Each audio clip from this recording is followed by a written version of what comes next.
J.K. Dobbins has officially signed with the Denver Broncos. Does that crush R.J. Harvey's dynasty value? We'll tell you next.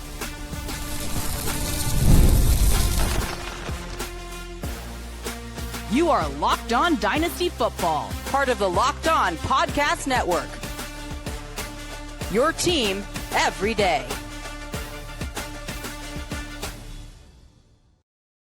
Welcome back to the Locked On Dynasty Football Podcast, part of the Locked On Podcast Network, your team every day. We'd like to thank you for making us your first listen of the day. Today's episode is brought to you by FanDuel. Right now, new customers can get $200 in bonus bets when your first $5 bet wins. Welcome back. I am your host, Marcus Mosher. You can follow me on Twitter at Marcus_Mosher. You can also check me out over on the Locked On Cowboys podcast. And joining me today, as always, is Michael Fabiano. You can follow him on Twitter at Michael_Fabiano. You can also check out all of his great fantasy and dynasty work over on SI. On today's show, we're going to talk about some injury updates out of Chicago. We'll talk about a backfield in Seattle that we are watching. But let's start with the big news. J.K. Dobbins, who we actually talked about on Tuesday's show, signs with the Denver Broncos. And we're going to get to R.J. Harvey in a second. But what do you think about this landing spot for Dobbins himself? It was funny that we talked about this yesterday because I had also mentioned that he had met with the Broncos recently. And I said that anywhere J.K. Dobbins lands is going to end up firebombing the backfield. And that's what he's done. You and I disagree on J.K. Dobbins. I get it. The injuries are a concern. He's 26. He's coming off the best season of his career. He played 13 games last season. And to me, I think he's going to be their starter. I think he was given a contract. Now, when Tom Pelissero from NFL Media had initially tweeted that out, it was 1 year, $5.25 million, and that's starters money. And then there was other reports that part of it was an incentive laden. So I don't know if the agent fed him that information or not. But regardless, I saw the official number. It's 1 year for $2.25 million. But he can make up to $5 million, I would guess, right? Yes. In that ballpark. Yes. So, that's the same money as Javonte Williams, by the way. Not that social media ever deceives us, Marcus, right? But so I think he's going to be the starter, and everyone is envisioning Alvin Kamara and Mark Ingram all over again. I may want to, hit the brakes on that one a little bit, right? I mean, Alvin Kamara is one of the best running backs, one of the most versatile running backs we've seen in the league in the last decade, and certainly one of the most productive from a fantasy perspective. To suddenly, compare R.J. Harvey to Alvin Kamara or J.K. Dobbins to Mark Ingram is kind of nuts. And I kind of went back because we do know that, Sean Payton has liked to use two running backs in the past. And so I went back 16 years as the head coach of the New Orleans Saints. And he had two RB3s or better, which means guys that finished in the top 36 of the position in the same season, only 50% of the time. Alvin Kamara, obviously the most successful. He was an RB1 12 times. He was the RB1 the majority of the 12 times that Peyton did have a number one fantasy running back in his backfield. So I just don't know that I'm ready to compare R.J. Harvey, who has never taken a snap in the National Football League, to Alvin Kamara. And to be quite honest with you, J.K. Dobbins, in a comparison with Mark Ingram, now Ingram had some injury issues of his own during his career, but I don't know if I'm willing to go there either. But right now, J.K. Dobbins in redraft is the better bargain based on ADP. That's going to change. But, I mean, let's be honest, Marcus. Let's not get things twisted. R.J. Harvey is still clearly the target in dynasty leagues. How much do you think this signing hurts R.J. Harvey just overall? For 1 year, because that's the length of the contract, right? So I don't know what's going to happen beyond that. Again, Dobbins is only 26 years old. I think he's going to be 27 towards the end of the year. He's still a young guy in the prime of his career who can be a very explosive back. We saw that last season. When he played, he was a nice RB2. I mean, he was one of the better bargains in fantasy football because we were all talking about Kamani Vidal, right? This is going to be this. No, it did not work out that way. It was J.K. Dobbins. So I'm still a fan. I understand the injury concerns. Will this hurt Harvey's ceiling in year one? 100%. Does this mean that long term he's not going to be the Broncos' top running back from a fantasy perspective? Not so sure about that. So this is where this show is really fun, is when we get to disagree. And this is not us, faking this. I actually think this is a big win for RJ Harvey. And here's why. You knew that at some point the Broncos were going to sign somebody. They were never going to let a 5'8", 200-pound running back be the lead guy. Like, he was always going to be part of a committee. I'm not scared of J.K. Dobbins for RJ Harvey because of the injury history. It's so significant. He's not a dynamic pass catcher. Like, this is just in front. Plus, I just think there's a good chance we get to week 7 and J.K. Dobbins isn't playing because he's banged up already. This doesn't move the needle for me at all. And I think if this would have been like a 1-year, $6 million deal, like something that like Najee Harris got in free agency, maybe I would have been more concerned. But it's 1 year, $2.2 million that he could make up to 5 if he like leads the NFL in rushing yards and makes the Pro Bowl and all that kind of stuff. He's not going to do any of that kind of stuff, right? So there's a good chance that he just gets cut before week 1. Not a good chance. There is a come on now, Marcus. Well, it's just if he's banged up and he's dealing with a knee or an ankle and he's not contributing on special teams because he doesn't, I could see him just being somebody that they cut and they go with Jaleel McLaughlin and Audric Estime. $2.2 million is nothing for a running back. Like, teams move on from players like that all the time. I think the fact that he got so little actually makes me feel better about RJ Harvey and him being the lead back in this backfield. I think you said that Dobbins is a clear starter. To me, Harvey is the clear starter, the guy I want in dynasty leagues and in redraft leagues, and I'm willing to pay the price for it. Harvey is definitely the guy you want in dynasty leagues, but in redraft leagues, I think based on the value that you're going to get with J.K. Dobbins, I'd rather have him in I really think this is a 1A, 1B situation where Dobbins is 1A and Harvey's 1B. We know Sean Payton loves his veterans. Dobbins, he does. And listen, we can't predict injuries ever. Okay, I understand that Dobbins has not been the healthiest running back in the NFL, and that is an understatement. But again, he's coming off a season where he played 13 games out of 17 games. When he played, he was productive. He's 26 years old, and the Broncos are not going to bring in another running back like that. And he was the best, maybe the best free agent available, and certainly the best running back available. Yes, but they're not going to bring him in if they were 100% confident in the trio that they had already. And also, let's not forget about McLaughlin. You just mentioned him. It's not like he's going to be wiped off of the game plan every week. I could still see him getting, 5 or 6 touches per game. And that all factors into why I think RJ Harvey takes a year 1 hit in terms of his ceiling.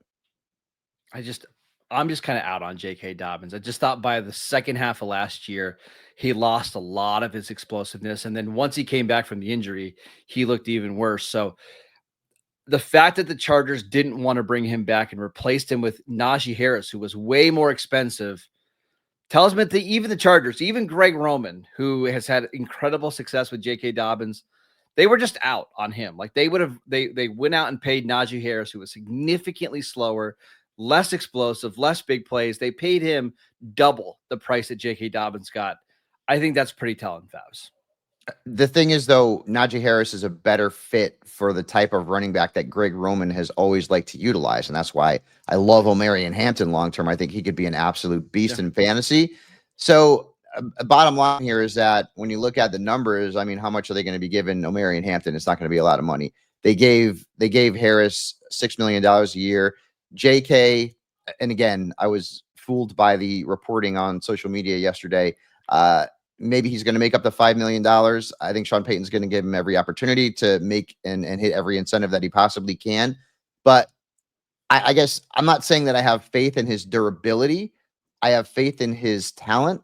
Mm-hmm. And I think that the Broncos brought him in to be their starter in a backfield committee, which could be a 50-50, a 60-40, 55, whatever you want to say, with RJ Harvey. All right, let's talk about the Seattle backfield because Kenneth Walker is dealing with another injury. How concerned should we be about him moving forward? We will get to that next. This episode is brought to you by FanDuel. The NBA playoffs are in full swing, and every night delivers highlight-worthy performances, major momentum shifts, and can't-miss moments. Whether it's a game-winning shot or a breakout player, there has never been a better time to get in on the action. And FanDuel makes it easy to stay in the game before tip-off and live with player props, performance trends, and same-game parlays. Fans have more ways than ever to play smart and win big. You guys know that I've been backing the Oklahoma City Thunder all season long throughout the playoffs. And now that we're in the NBA Finals, I feel no differently. Go check out the series lines. How many games you think the Thunder are going to win the series in? I'm going to go 6, maybe 5. Also, go check out the MVP odds over on FanDuel. And if you're new to FanDuel, it's the perfect time to sign up. Head over to FanDuel.com and place your first $5 bet. And if it wins, you'll get $200 in bonus bets and make every moment more with FanDuel, the official sports betting partner of the NBA. Welcome back to the Locked On Dynasty Football Podcast. We'd like to thank you for making us your first listen of the day. Fabs, let's talk about Kenneth Walker, who's dealing with yet another injury. It's been pretty rough for him. How concerned are you about Kenneth Walker moving forward? I'm always concerned about Kenneth Walker. But so really, from a dynasty perspective, he's the RB 17 over at DLF. He dealt with an ankle injury down the stretch. He's been hurt every single season he's been in the NFL for the most part. And those are the risks. And also, if you draft Kenneth Walker, you need to get Zach Charbonnet. You have to. If you don't, there is going to come a point in every season that Walker is on your roster that he is going to get hurt and you are going to be in a pickle. Seattle's offense, I think, is going to be conducive to running back success now that Clint Kubiak is in the offensive coordinator's chair. Remember, in his system, Alvin Kamara averaged over 21 touches and nearly 19 fantasy points per game. He was also the offensive coordinator for the Vikings in 2021. Dalvin Cook averaged 21.8 touches and 15.9 points per game. Kubiak likes to use his ground attack, and he has liked to use one running back. And to be quite honest with you, even though Walker has been not durable in his career, when he has been the lead back, he has not lost significant touches to Zach Charbonnet. I don't know if that's going to change under Kubiak or not, but you run the risk and you have to play the game of, if I take Ken Walker, who's a very talented player and he's still very young, if I take him, I absolutely positively have to somewhere along the line and probably ahead of his ADP draft Zach Charbonnet. If you don't want to play that game, do not draft Ken Walker. I struggle with this one a lot, Fabs, because I love Kenneth Walker. I think he's an awesome running back. And we even saw last year, like when he was fairly healthy, I mean, he had some monster games. I remember that. Yeah, there was a game where I think he scored, was it 3 touchdowns against the Lions? I think it was a Monday night game. He was incredible. I don't feel that way about Zach Charbonnet. I know that he's been productive when he's got the chance to start, but I think there's a big drop in talent level. So while I understand, when Charbonnet plays, he puts up numbers, and the idea of having that backfield together is appealing. I just don't know what to think about this backfield long-term, because Kenneth Walker is in the final year of his contract. Do the Seahawks give him a long-term deal? Charbonnet is going into year 3, and they've never really been inclined to play Charbonnet when Kenneth Walker's healthy, which kind of tells you where they think those two players lie. I don't know what to think of this backfield, and I end up just not doing anything. I end up not having a lot of Kenneth Walker shares or Zach Charbonnet shares. And that's probably a mistake, but that's just where I'm at right now. And remember, the Seahawks offense is going to be totally different this season. I mean, they completely flipped almost every position besides their backfield. Geno's gone. Sam Darnold's in. DK Metcalf is gone. Cooper Kupp is in. Tyler Lockett's gone. Marquez Valdez-Scantling is in for better or worse. And of course, Jackson Smith-Njigba is probably their best fantasy player. So it's going to be a lot different. And then Kubiak takes over the offense. So I'm with you. I love Ken Walker. I love them coming out of college. I love the talent. I don't like the lack of durability. I was in a redraft that was for the Football Diehards magazine. And of course, this is a redraft, not a dynasty draft. And Walker fell to like the 5th round. And at that point, I'm like, damn, I got to take him. And so there's going to be a point in a redraft or a dynasty where Ken Walker is falling to the point where, you know what? I got to draft him. And then I'll suck it up and take Zach Charbonnet a round or two earlier than his ADP because I want to make sure that I don't end up in that pickle when Walker inevitably gets hurt. But again, Marcus, if you don't want to play that game, if you don't want to play that handcuff game and have to draft a player a round or two ahead of his ADP, then do not draft Ken Walker. Now, we should mention that Mike McDonald, the Seahawks head coach, said that Kenneth Walker's fine. It's nothing big. He'll be ready for training camp. But the fact that he's already dealing with an injury going into the summer, again, even if it's relatively minor, I think it's just the fact that like he just can't stay healthy for more than a couple months at a time. That's the more concerning thing to me than whatever ailment he has going on right now.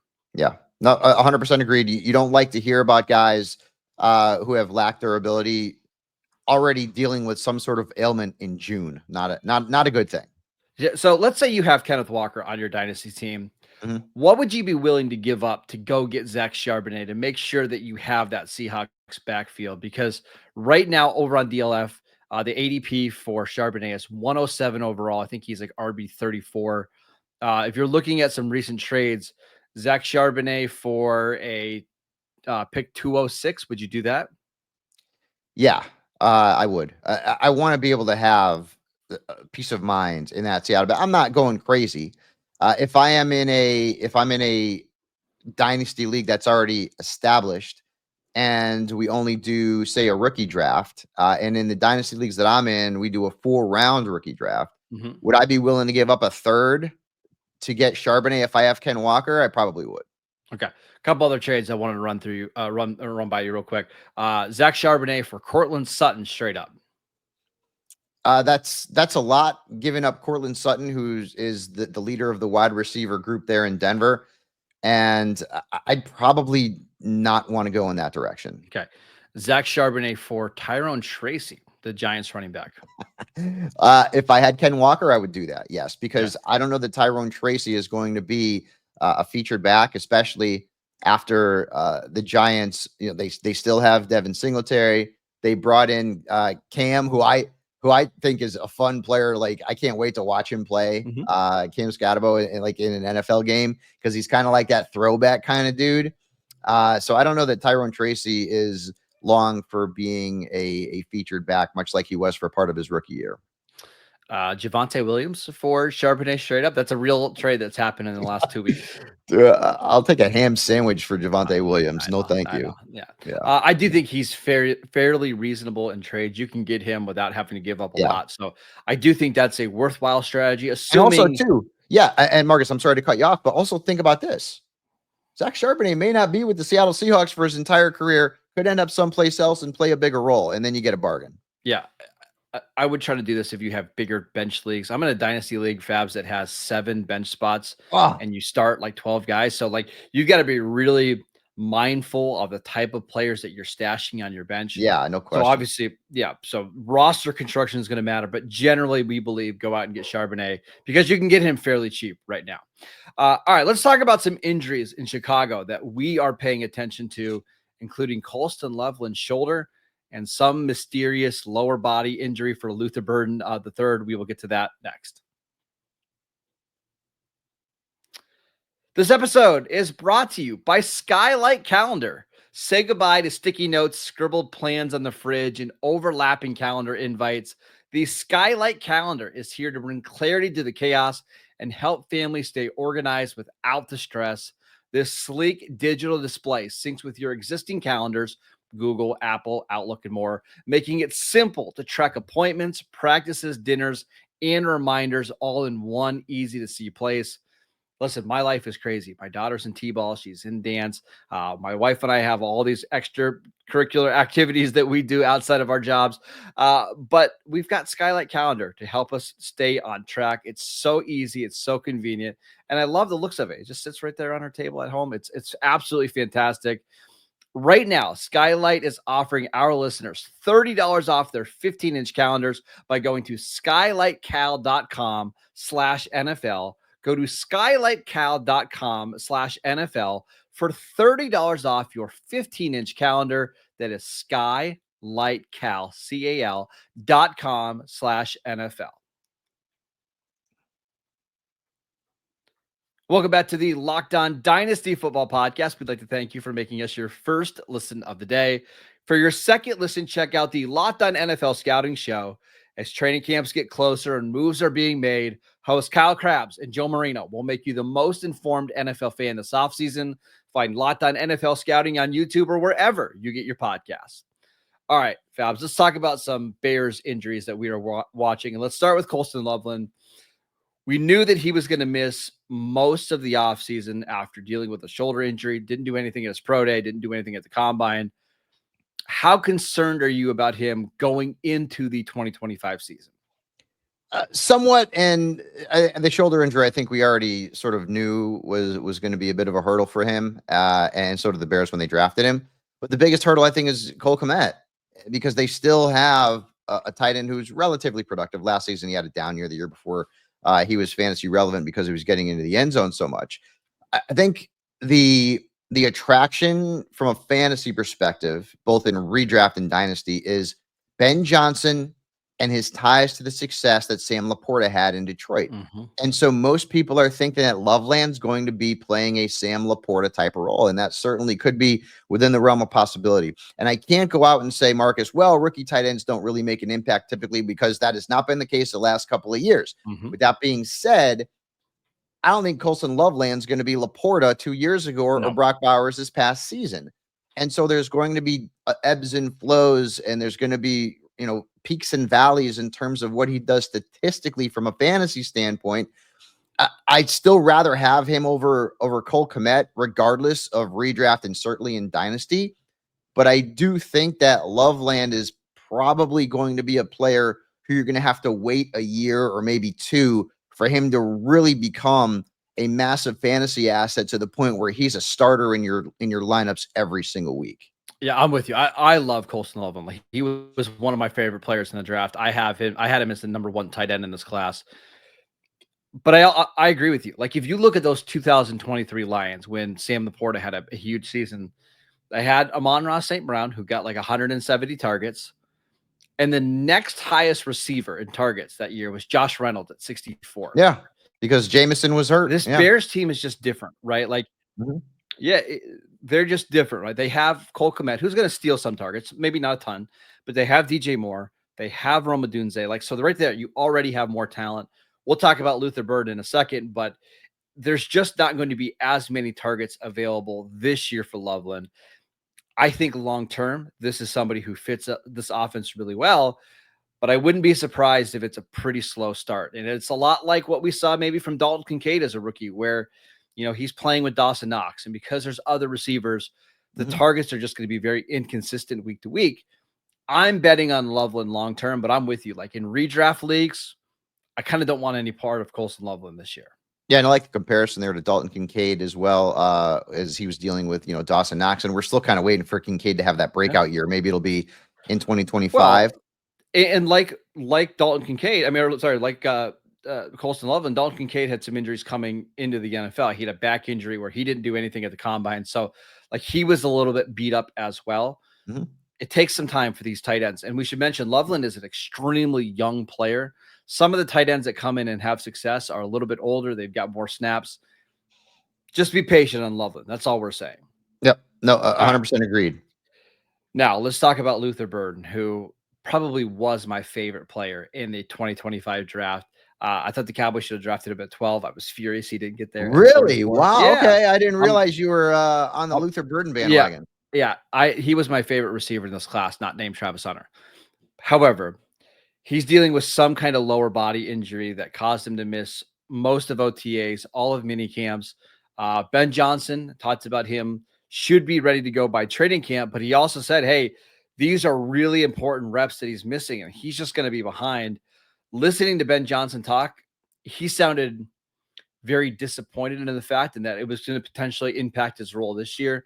Again, I'm not out on Luther Burden at all in dynasty leagues, but I wouldn't be surprised if he has a very small role for the first month and a half of the season.